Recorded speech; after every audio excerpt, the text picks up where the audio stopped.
Hello, everybody, and welcome to the Lean Stream, Diversify and Conquer, how to market to the stay-at-home consumer in APAC.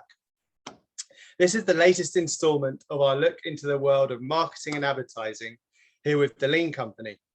We've got some fabulous speakers lined up for you today and a really cool case study shining the light on how innovative brands can embrace new platforms and technologies to connect with the ever-changing needs of the consumer. Before we get started, let's start with a little poll. This is a poll for everyone in the audience, so please do take part. This is about your preferences and whether you prefer to shop online or to go to the actual shops in person. Please vote now.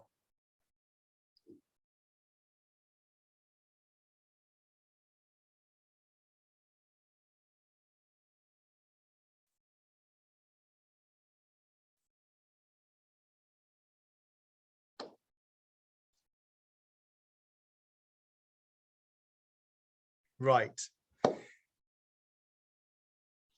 Okay, so it looks like there are a few couch potatoes here, but mainly people like to do a combination of the two. Right, so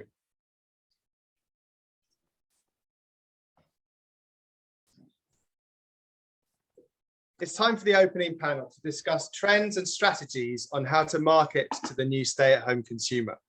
Joining our panel is Yvonne Lin, who's head of APAC e-commerce for Dole Sunshine Company, Jesse Bunya-Watanapisut, who's CEO of Hotplay, and Cindy Deng, who's head of APAC for App Annie. Thank you very much, ladies, for joining us here. I think before we get on, it might be nice just for everybody to give a little introduction. So why don't we start with you, Cindy? Would you just introduce yourself and tell everyone what you do? Great. Hi, everyone. So I'm Cindy Deng. I've been with App Annie for almost 4 years. And essentially, App Annie is a global market, a mobile market data and analytics platform that's powered by AI. Our solution helps brands and publishers across practically any industry with insights that are essential in helping them to create innovative mobile and digital strategies. Brilliant, thanks. What about you, Yvonne? Tell us about yourself. I know you've got a very interesting career history. Mark, nice to meet everybody. Nice to meet my panelists as well. So my name is Yvonne. I'm the APAC e-com director for Dole Sunshine Company. I'm pretty new to the company. I'm about 6 months old, but I'm loving it already. If you've not heard of Dole, you've probably seen of our products and you recognize the brand. We're in the fruit business and we're quite known for our banana, pineapples, and being a really historic company. We're about 170-year-old. We're undergoing a transformation now to be more relevant to the modern consumer, the consumer who now shops a lot online. So I've been in the e-com industry for about 14 years now, starting with my own e-com company, and then subsequently moving into an agency helping brands like Adidas, Nike, Muji, Under Armour, Uniqlo launch an e-com business. And my previous organization is closely related to Jesse's. I was in Razer for about 3.5 years running their global e-com business. And so I'm in a completely new industry now, but still loving e-com, still loving the business. Brilliant, thank you, Yvonne. So Jesse, tell us, Dole Sunshine Company is 170 years old. How old is Hotplay? Oh, Hotplay is just about little bitty baby 1 year old, but there was a little bit of history of that. I have been in the game industry for about 15, 16 years or so, having game development background and learn how game developers has been suffering to try to keep user retentions as well as trying to monetize people who are playing the games. And if people know anything about gaming business model at all, you will realize that the freemium model, which is the game that you practically download for free, and you can just keep playing and you only pay money when you feel like purchasing certain item in the game. Those who actually do pay for it only account for about 2 to 3% of all the gaming populations. And therefore, starting from being a game developer, I was trying to address and solve this pain point, as well as, utilizing the gaming as it is, that is the biggest entertainment media in the world right now, to be a channel to help brands connect to the consumers in the right way. So I established the concept of Hot Play in 2016 and starting to develop the platform itself. But we have transformed the company into a joint venture with some of the significant partners, and had taken the company to do the reverse takeover with a NASDAQ shell. So I am the CEO of Hot Play, as well as right now the co-CEO of Next Play Technology, a NASDAQ listed company. Wow, thank you. Okay, good. Well, let's get started with some questions. Let's start with Cindy. Cindy, obviously you guys have a lot of data and analytics capacity. So the question is, how has the pandemic and being in lockdowns had an impact on consumers' values and how they interact with brands? Yeah, I think we've all experienced, and we're all human by nature. We crave social interaction.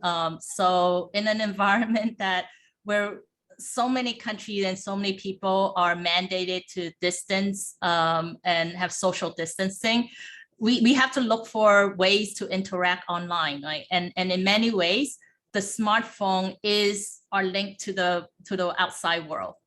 And when you think about, from the consumer standpoint, what we're seeing is consumers are in this environment are looking for ways. They're looking for connection, but they're also looking for authentic connection.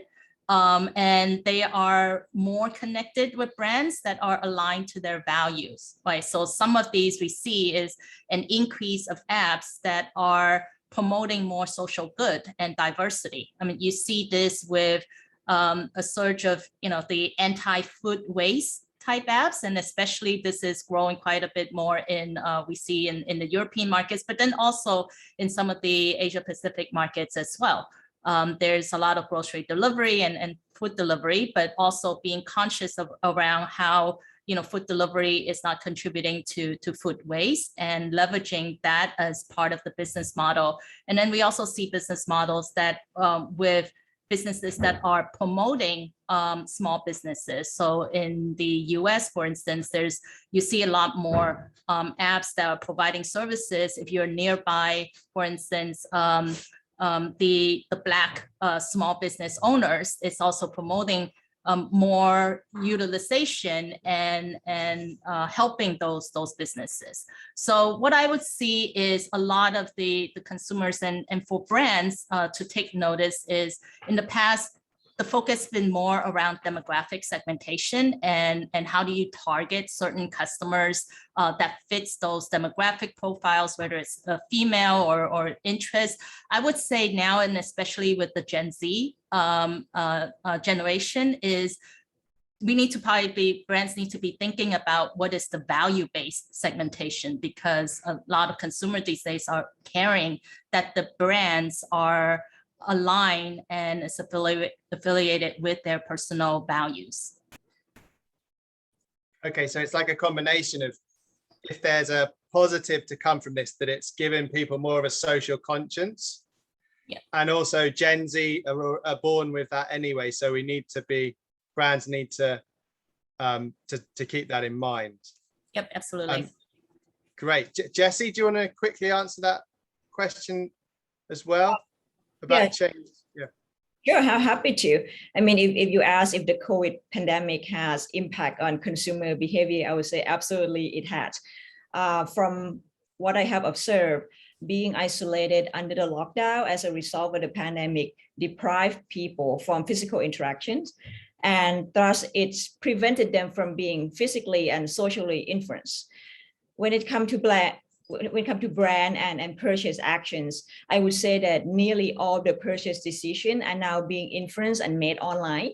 and the interactions with the brands therefore has been very limited to pure transactional interactions where the demands is driven by only necessity and price.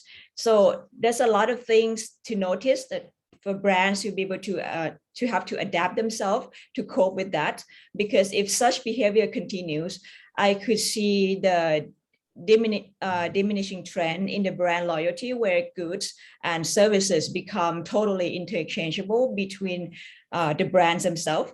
And that being said, I feel that it's going to be very important for brand to get proactive and get creative in the way that would help them remain in touch with the consumer via interactions and maintain a longer term relationship by creating some sort of a mutual value that both the brand and consumer can really connect.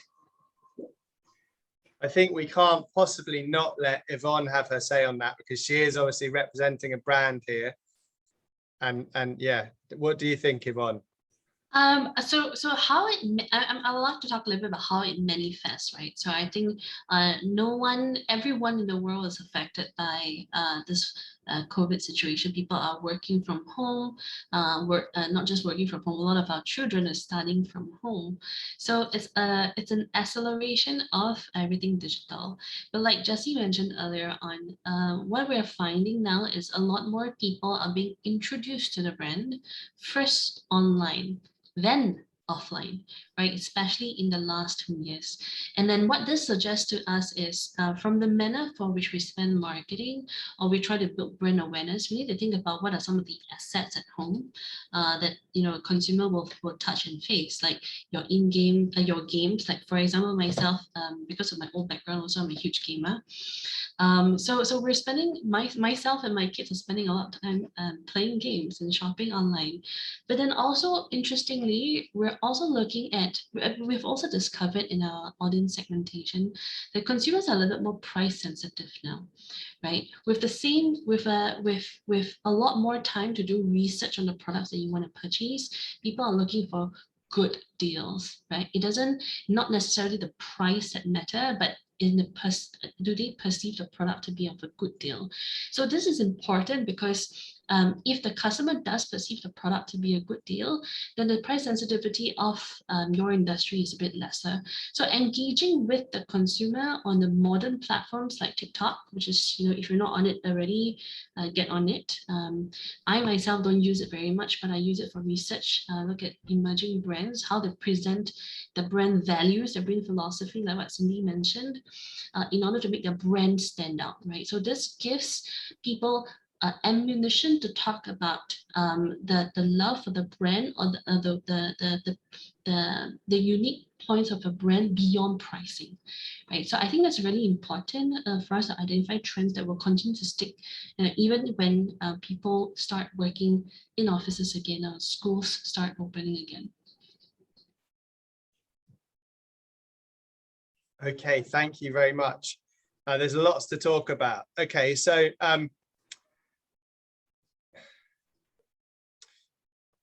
let's talk about e-commerce. Let's go back maybe to Cindy.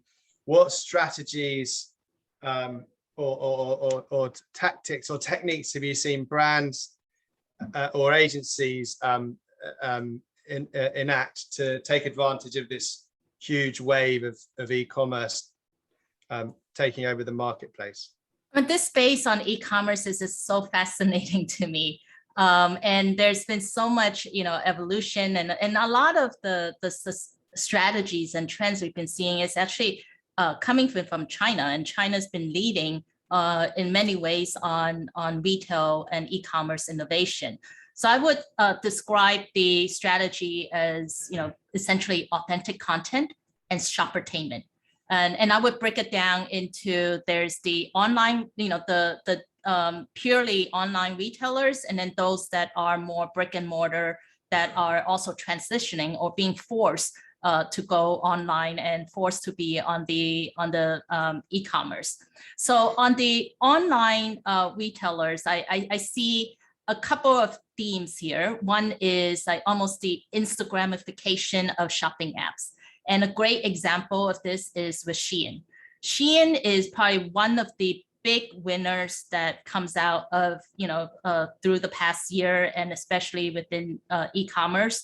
Their time spent on their app has grew like over 215% over the last 12 months. And if you look at the engagement of their users on their app, 88% of the people who use Shein use it at least once a month. Now, you can't say a lot of retailers would wish like, that's the level of engagement that they get. But what is really behind that success is, they are really good at bringing familiar elements of social apps into their overall shopping experience. So people already have their certain habits of how they interact with, their social apps like Instagram, and they're bringing those elements into that app shopping experience. So for instance, you see the influencer style, like product placement of their images, the outfit likes. In addition to that, they are also building communities of shoppers submitting user-generated content. And that's a great way for users to see the product in real life and just cultivate more of that stronger and really authentic connection to the brand and what they're selling and what they're offering. Another part is, on just user-generated contents, including more polls into their overall experience. And that's actually a great way to test out, product and do product testing. So a lot of these elements that they've built in and is, instead of a social app adding shopping components to it, in this case, it is a shopping app that is incorporating a lot of the trending social engagement in it. And so this is, a really notable brand that has exemplified by the theme of Instagramification of shopping. Another piece is around social commerce. So social commerce, for some of you who have heard of Pinduoduo, that is one of the big e-commerce sites coming out of China. And it has been especially popular in third-tier cities. So it's essentially a combination of group buying and social shopping with social connections built in as the backbone of their entire shopping experience. So this model, we're also seeing that it is taking form and getting traction in other markets outside of China as well. So for instance, in Indonesia, there's a new startup, a grocery startup called Chili Belly. And that basically empowers housewives to be micro entrepreneurs by encouraging their friends to be making purchases. So I think this type of model, especially in developing countries and in countries where there's the third-tier city where it's harder to perhaps get some of those logistics, I think this model also works quite well, and it has proven to work well in China. Then a third area is on live stream commerce. So live stream commerce is like, live streaming is a big thing. You see brands and influencers basically pitching for the product live on broadcast, and viewers can buy items in real time. So this is again, a shopping phenomenon that began and popularized in China. And now you see it, growing from Shopee to Amazon to startup like Grip in Korea that is also adopting this model of live streaming. And then there's the other piece of the innovation is more around on the offline retailer, what they need to do. And the theme around here is really around a customer-centric omni-channel retail experience. So now retailers are, I think you saw in the poll earlier, is they want a combination of both, right? They want their online experience, but they also want to have the offline. And consumers are now demanding that, hey, that interaction and that engagement needs to be seamless. So for more mobile savvy retailers like Zara, they have really prioritized like fully integrating that in-store experience with the online shopping experience. Wow, there's a lot to unpack there. So you've just broken down lots of different ways that the different platforms are reaching out to people. I think, Yvonne, it would be interesting to hear what you guys are doing at Dole in this regard. And I think it's ties into a question we've actually had from the audience, which is e-commerce suitable for every business? So would you like to speak to that, Yvonne? I'll be happy to. This is one of my favorite topics, right? This everywhere I go, people are like, but is my business suitable for e-commerce? So before I answer that, I just want to kind of highlight something, right? Now, having been in the e-commerce scene for a while now, I don't know if you know, but 10 years ago, 12 years ago, we were still talking about things like a web application, mobile application. Do you do a desktop site? Is it mobile commerce? Is it, you know, retail? Is it like e-commerce as a whole? But now, 10 years after, there's no such thing as just mobile commerce anymore. It's all just digital commerce. And to what Cindy mentioned, right? Consumers is no longer an advantage for brands right now to just be on every single channel. Actually, consumers expect you to have a unified experience across all your screens, right? This could be your mobile phone and your desktop. So having said that, this also answers a little bit of the question that this attendee asked, right? Is my business suitable for e-commerce?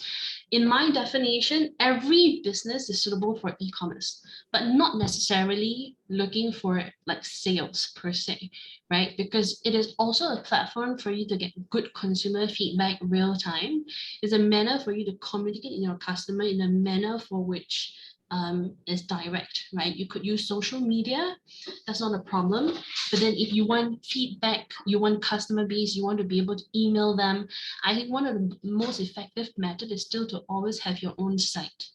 So whenever I work with brands, even in my own company right now, we're in e-commerce, and e-commerce has multitudes of strategy. You can work with a distributor and then have the distributor represent you on those e-commerce platforms or mobile platforms like GrabMart if you live in Singapore. Or you could go into it directly yourself by engaging the platforms to set up your own marketplace. You could have your own .com business for which you run the entire ecosystem from the order taking, product management, all the way to e-commerce fulfillment. So that's the reason why I say like every brand can do something in e-commerce. It's literally only what model you choose to go towards it and what purpose does your digital presence, inclusive of commerce, serve you in the digital realm. So yeah. And also, so just one more thing, right? The economics of e-com can work regardless of how small or how expensive your product is. It's only about tweaking your go-to-market. So yeah, I hope that answers your question a little bit. Yeah, I mean, I think every Singaporean during the past year has dabbled in doing some form of e-commerce. A friend of mine bought 30 Spanish guitars from China and had he and his daughter sold them online. Anyway, right, okay. So let's move on a little bit and talk about the latest buzzword. And I think this is, you know, I know that NextPlay, Jesse, do a lot of different capabilities, but the buzzword that we're hearing about a lot right now is the Metaverse, transacting in the Metaverse and marketing in the Metaverse. Can you give us a little bit of your flavor on where we are in the development of the Metaverse as a place to market to consumers? Sure. I think the whole industry right now in general, when you talk about the digital economy, right, it has been pretty much accelerated by the pandemic. E-commerce, as we were talking about earlier, is something, you know, here to stay, obviously.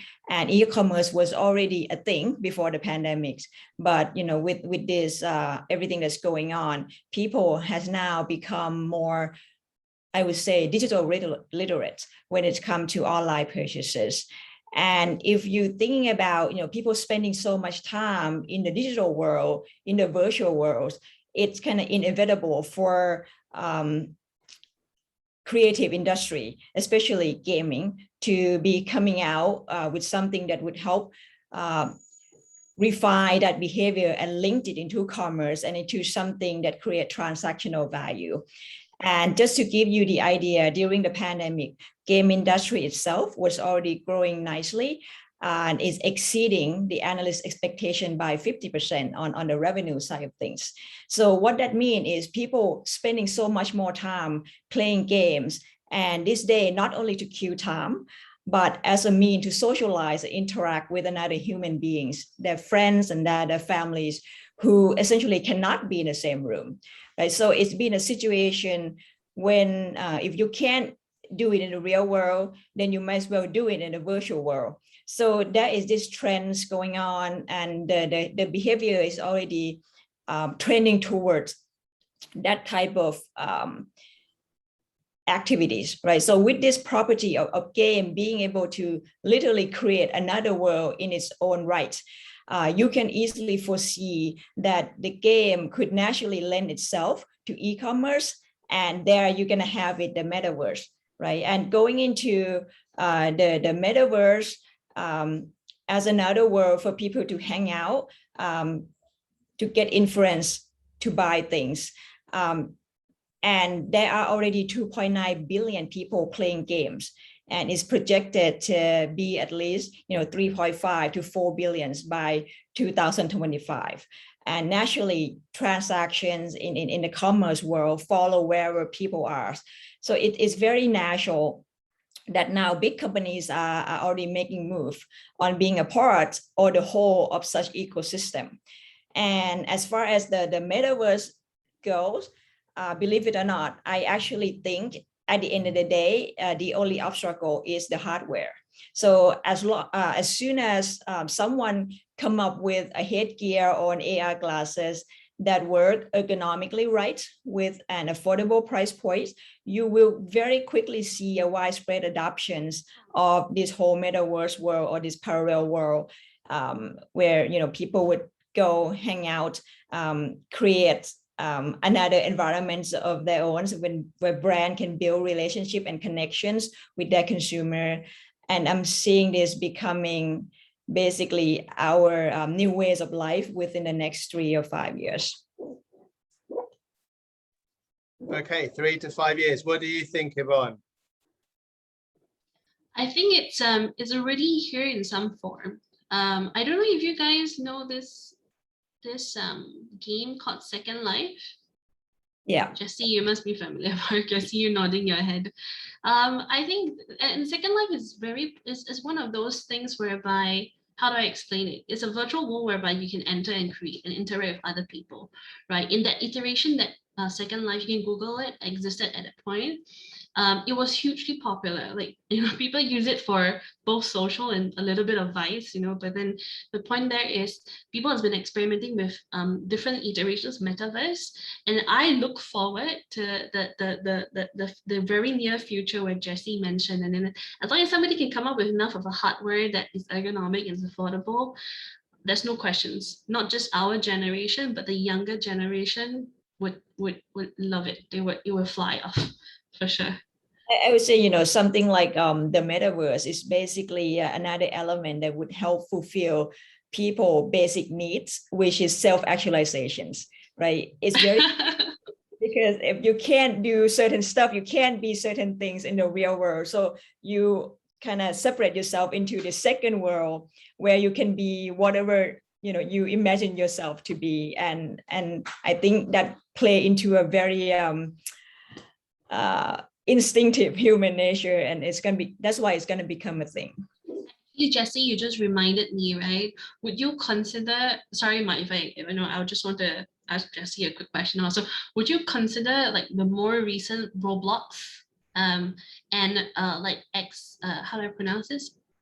AXIE? Axie Infinity. Yeah, Axie Infinity. Will you consider this too like the most like versions of Metaverse whereby people can also interact, but not necessarily as themselves, right? But as a character they created online. So self-actualization.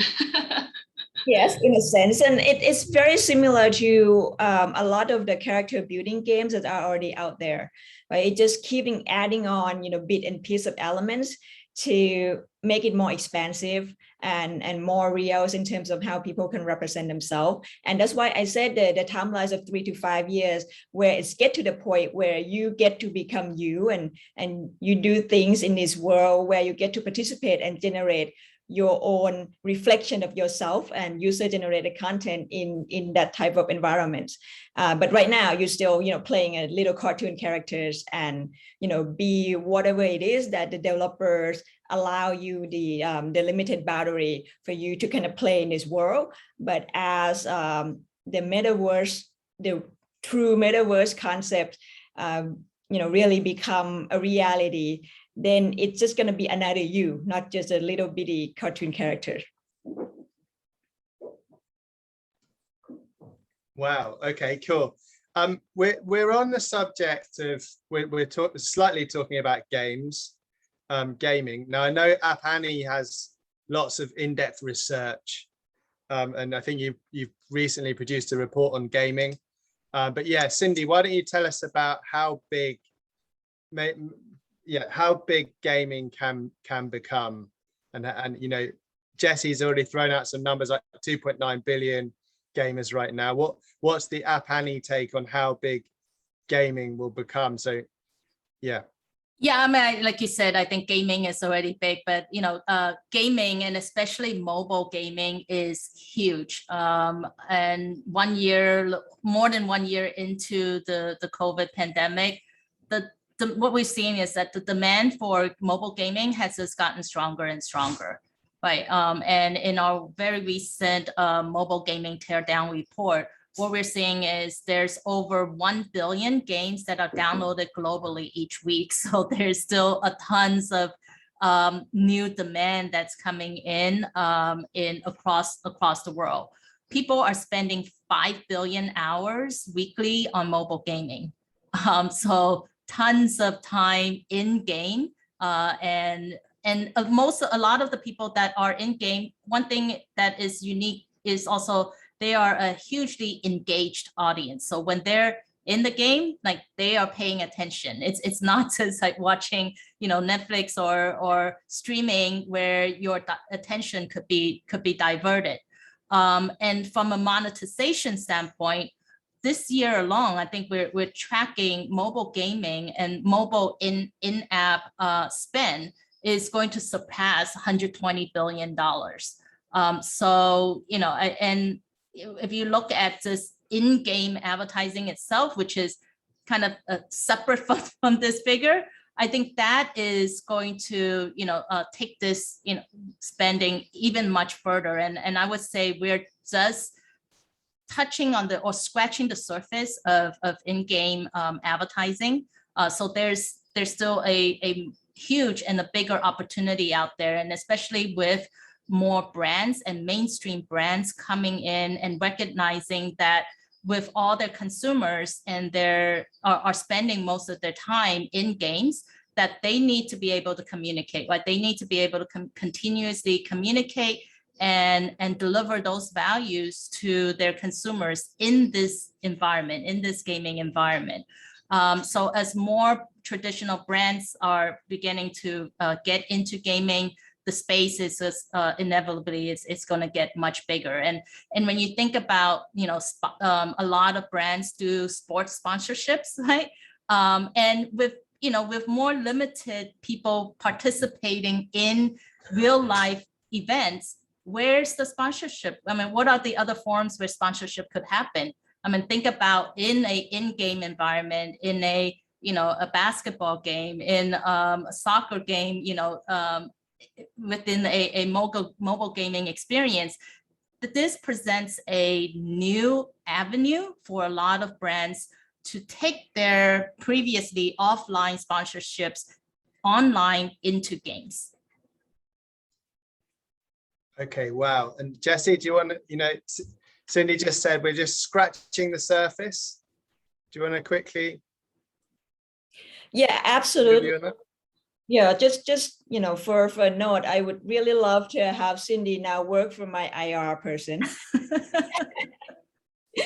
And I don't think she's wrong. Just to throw a number behind that figure a little bit, looking at in-game advertising, particularly right now, from the revenue that's being generated in the gaming industry, like she said, about 120 billion is going to be made this year, and last year it was already close to that figures when it comes to mobile gaming.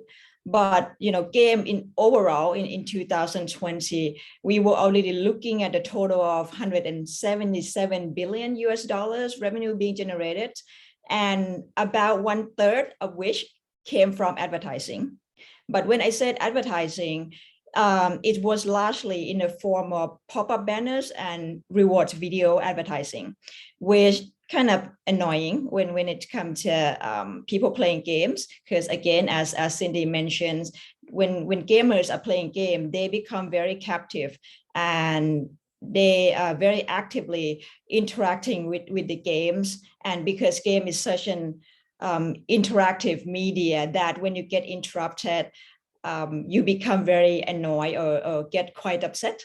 And therefore, the way I'm looking at this is there's tons of blue ocean opportunities for brands to be coming in, exploiting game as a media to convey their message and try to communicate or get in touch or create real relationship with this crowd, right? And we always looking at gamer being the next generations who are playing this media.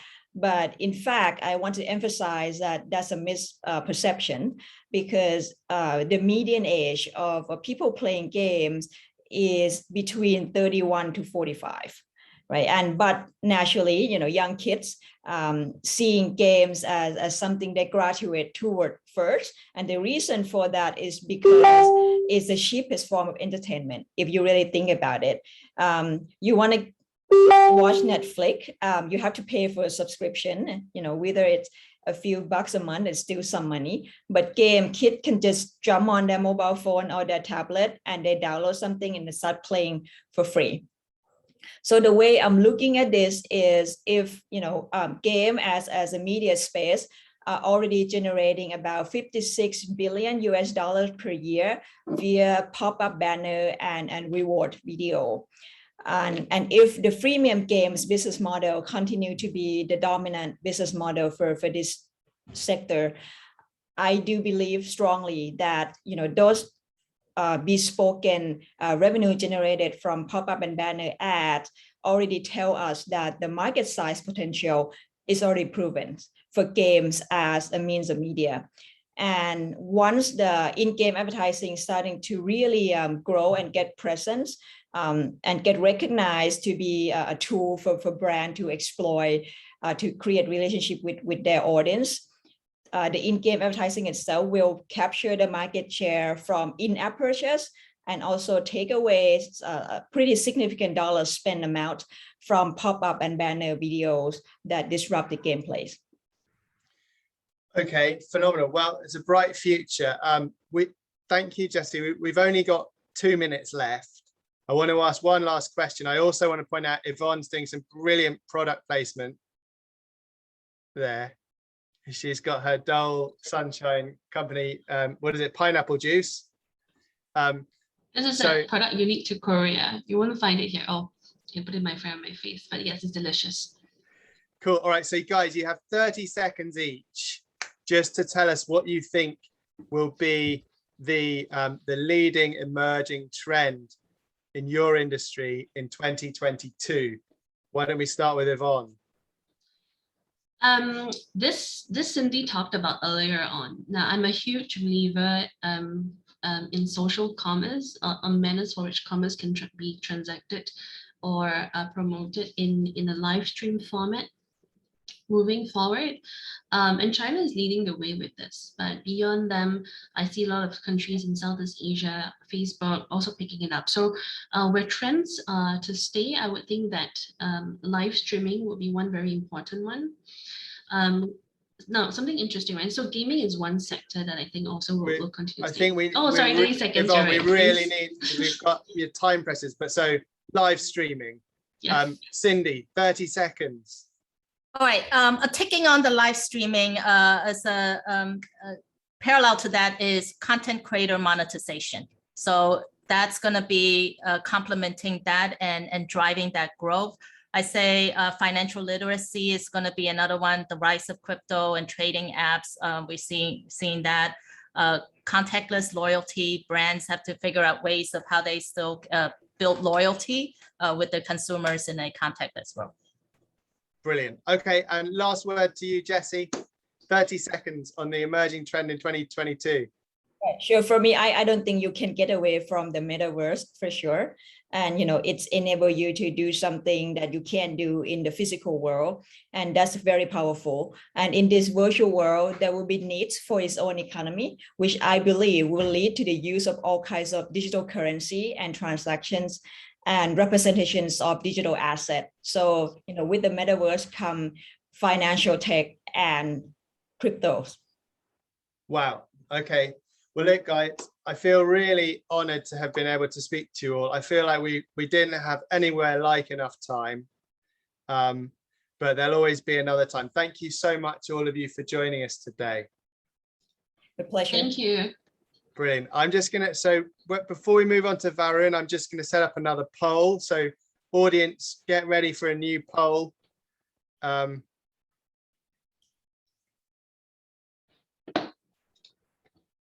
It's one about the metaverse. So why don't you do that while I set up Varun? Thank you, everyone.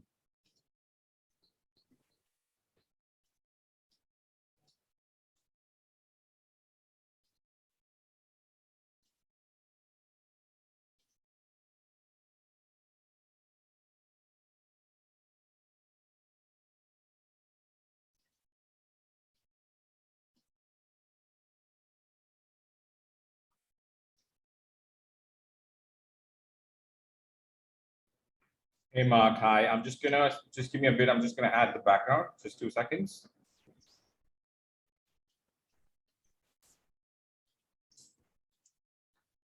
Sure. Well, thank you very much. So I'm here. Hi, man. How are you doing? Here is Varun. I'm just going to introduce Varun.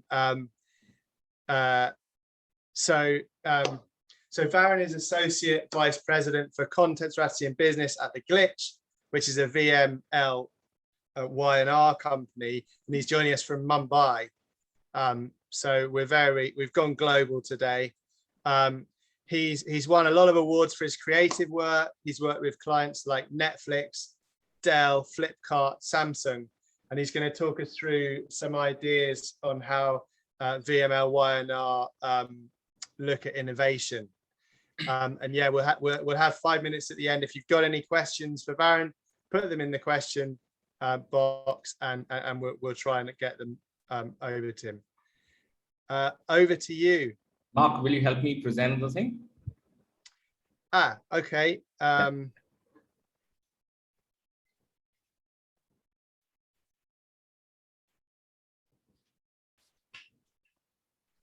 Awesome. I'm just going slideshow. Is that good? Yeah, that's good. That's good. That's good. Awesome. Hey, okay. Thanks for the lovely introduction, Mark. Would just like to, I'm Varun. I'm the Associate Vice President at Glitch. I've been in the advertising industry since past 12 to 13 years. Like Mark mentioned, I've worked in some wonderful brands like Red Bull, Amazon, Flipkart, Netflix, OnePlus, etc. It's been quite an interesting journey so far. It started off from designing coffee table books at Ogilvy to designing ads to directing films, and since past couple of years to thinking everything digital and innovations. Mark, next slide, please. It takes me to the next question. What we're going to discuss is what exactly is innovation. According to me, innovations is kind of the most used, misused, and the abused term in today's world. Is it something that you've never seen? Is it something that is out of the box? Is it something that you've never used in your day-to-day comms? Let me just give you a simple example. Brands in the same category don't speak the same language, but what they do is, what they say is also exactly the same. And let me draw an analogy between two most powerful energy drinks in this world. One tells you that it energizes you, but the other creates a video of a guy jumping from a stratosphere. Both sell the same thing, but what sticks more to you is the guy jumping from the stratosphere. That's Red Bull. Now that idea is innovative. The idea of breaking the record of a skydiving is innovation in itself. Next slide, please. Mark, yeah. So while innovation, and we all love the word, it just doesn't stop at thinking impossible. It requires like a whole chunk of research across random categories, lateral categories, and internet is your inspiration. And you know, a very famous advertising person did say, the most innovative idea never gets struck to you in an advertising forum. You always need to get out of your bubble. Pick up a book, read a, watch a play a game, or watch a movie. Those are the forums that will stick to you largest. Next slide, please. So what we're going to do is, what I'm going to take you through is, through my presentations, walk you through some of the award-winning work that we have done and case studies that you've probably be well-versed to. These are going to be innovations across different mediums, which is innovation in category, innovation through a film, and innovation through Metaverse. Next slide, please. Innovation to category. Whenever you want to innovate to category, obviously you need a refreshing approach. So how do we go about doing this? You break down the category. When you break down the category, you understand what is happening and why is it happening. Second thing, understand the culture. So look beyond your world at large. Look beyond the category. What's happening on the internet? Why are people latching onto a certain trend? Then create a counterculture to look for a space that brand can own. Something that builds beyond human truth. Next slide, please. I mean, we all know the very famous campaign in the 90s of Diesel Be Stupid. Now, what Diesel did over here was, words are very powerful. And one of the most powerful words in the human dictionary is the word stupid. When someone calls you stupid, you have no choice but to get offended. Now, here comes a campaign that actually spread over the internet, retweeted, reshared, claiming that it's better to be stupid than smart. Now, what is innovative over here is the fact that Diesel redefined stupid. Now, Diesel doesn't deny the fact that there's negativity attached to the word, but what the campaign simply says in the most beautiful and a fun and lighthearted manner is, stupid knows that there are many more worse things out there than failure. And the biggest failure is to not try.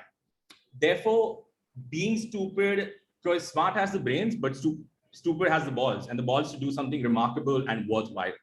That is innovative in itself for a category, and doing something remarkable in your favorite pair of jeans. So that's what Diesel did through a category innovation. Mark, next slide, please. Yeah, there's a, yeah, no problem.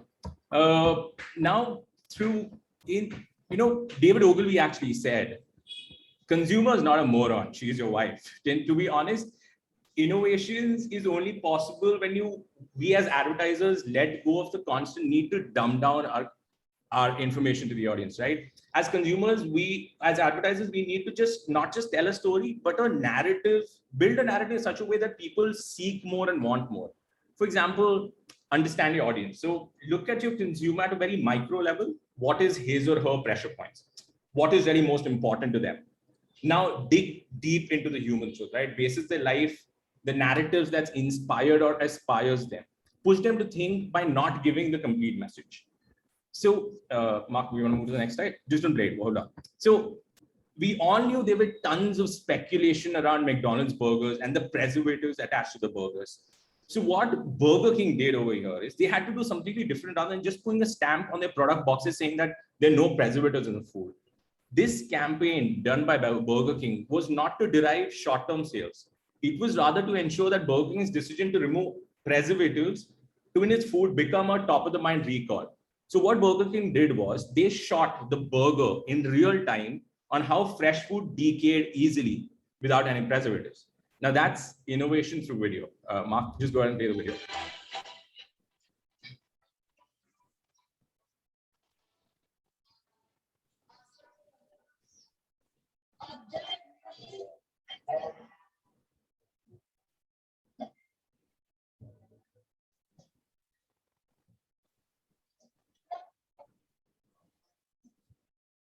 So, like he said, right? I mean, what better way to say that you're not using preservatives in your food than actually showing your food get decayed? The innovation over here is showing your product in the most vulnerable manner, saying the fact that we don't use preservatives. And this is probably the best innovation video example. It's won tons of Cannes Lions awards. Moving on. Next, what we would like to talk. Next, what we would like to talk about is innovation to metaverse. It's again the term that's been highly discussed, but metaverse is very closely attached to pop culture. Now, pop culture is something that isn't hard to understand. You spend enough time on the internet, you're synced with the latest trends and know-how, you know what the pop culture is about. As citizens of the internet, we can anticipate what trends picks up, what trend is working. First steps, look close attention to what's happening around you. Is there any specific trend that you want to ride on? As a brand, you must be careful to what your narrative is and make sure the trend doesn't become bigger than the brand, because otherwise it makes no sense. What I'm going to play you next is one of our case studies that we did for Wendy's and the Fortnite game on Twitch. Rather than interrupting the entertainment by showing pre-roll ads, what we did is we decided to get the entertainment made it part of audiences' engagement. So Wendy's changed the whole most popular video game and played it based foundation to make sure the communication is most in its authentic form. What happened is tens and thousands of players latched onto it, started breaking the frozen meat storage equipments. So much so the game developers actually took that section out of the game. Now, this is the power of Metaverse. When what it does is it makes you part of the virtual world. It lets the audience engage with the product and service at a whole new level. Mark, you can go ahead and just play the thing. I've put a case study video to it. Yeah.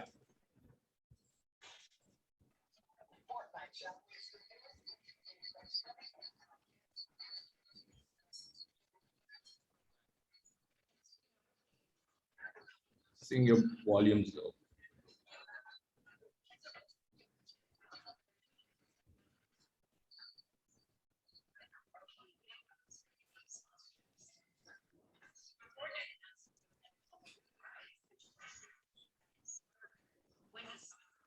So, I mean, again, as simple as I'll just break down this example to you. So, I mean, rather than, having your regular pre-rolls, etc., they changed the way in which the game was played.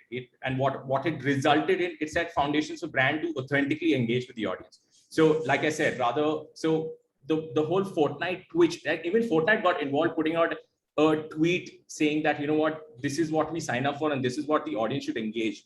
What happened with this is it documented a whole tons of user generated content. Now, Metaverse is a place where everyone gets to have an avatar. It's a virtual 3D experience where you create, explore anything, and the possibilities is endless. For example, Facebook gives you unskippable ads, and these unskippable ads can also be games and worlds that we can develop for our audience. You no longer just get targeted by an ad where you click and download an app. What can happen is it indulges you in a game, a simple game like Temple Run, where you collect a Bitcoins, which could actually be the next idea for a cryptocurrency ad. And especially in a pandemic, when we are stuck in a loop at our houses, last thing you want is to throw an ad to an audience that just is a static post. We did the same for Netflix in India. What we did is we took one of the famous Netflix characters to build fandom around them. Rather than just talking about it, we talk with people. So we engaged with them on an 8-bit game. We all love Mario, but what we did was imagine playing Mario with Netflix characters. Mark, you might want to play the next video. I play the next video, yeah? Yeah, there's another video. Yeah. This one. Okay. Yeah. So this is a game we created with the Netflix characters, right from Pablo Escobar to characters from the Money Heist. And we all love Mario, right? I mean, we just replaced Mario with Netflix characters. I mean, simple, basic way to build fandom across different characters. Yeah. You can move on to the next thing. My last point that I would like to make is, you can move on to the next slide, is the fact that it's a very bad misconception. And I urge people to always think this. Innovation is not only technology. Innovation can be anything, like I expressed in my presentation. The medium is agnostic. The possibilities is different. What really matters is how innovative is your idea. Everything else is just a tool. I mean, so that's how we go about making and working on our innovation pieces. That's about it, Mark. Hi. Yeah, sorry about the sound there. Yeah, no problem. Well, there's some really cool things there. So do you want to tell us a tiny bit more? We've just got 5 minutes left. A tiny bit more about that Netflix campaign and how effective it was. So what happens is, and this is what we do in India, because Netflix is one of our biggest clients. So rather than talking to people and telling people, okay, here's a show that's going to be released, here's a show going to be released at a specific time or date, which the whole world is doing anyway. What we decided to do completely different is, here are the characters that's going to come out. Now, what better way to probably show you these characters and show you what the character strengths are to actually gamify it. The moment I gamify it, it sticks to you much more better on a higher level. You engage with it and you constantly keep coming back. So the retention rate is much higher when you gamify a thing. Like this is what I ask to most of my brands and clients as well. When was the last time you actually scrolled on Instagram and double tapped a post? No one's ever going to give you a reply. But when was the last time you engaged with a game? Everyone says a yes. It's just a simple match, a simple innovative technique to get people hooked on to something new. I mean, that's what we did with Netflix. Okay, cool. So there's one thing we've been talking about it all afternoon, but like, I want to. One of the speakers earlier said the only thing stopping the marketing in the metaverse from just being ubiquitous is the hardware isn't quite there yet. Tell us just quickly, we've got 2 minutes left, just what your take is on the next couple of years. Yeah, so I think we're almost there yet. The technology has advanced to another level. I would like to give you a beautiful example. What happened for OnePlus World. OnePlus launched the 8T during the pandemic last year. And this way, when all of us were in the middle of a pandemic and we couldn't get out of the house across the world, OnePlus created a metaverse world where you could have choose from thousands of avatars. It was a gender blind world where you didn't have to pick if you were male or female. You could design your body. You could create skins. You could design your cell phone covers. You could stroll in the park. Mark, if I'm in Bombay and if you're in Singapore, we could probably match our times and actually meet in the world. So let me articulate this right. I don't beg to differ. I think the technology is there. Just people need to be well versed with it. I think I mentioned it in my presentation as well.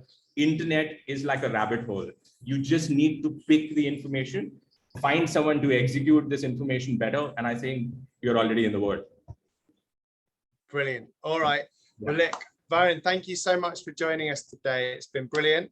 Thank you so much. We've run out of time, but if anyone wants to get in touch with Varun, they can email me and we can sort that out. Thank you very much. Thanks to everyone for tuning in. My pleasure. And yeah, we'll see you next time, and we'll probably be doing another webinar at the end of November. All right. Thanks, Mark. Thank you so much. Bye. Cheers. Thanks, Varun. Bye.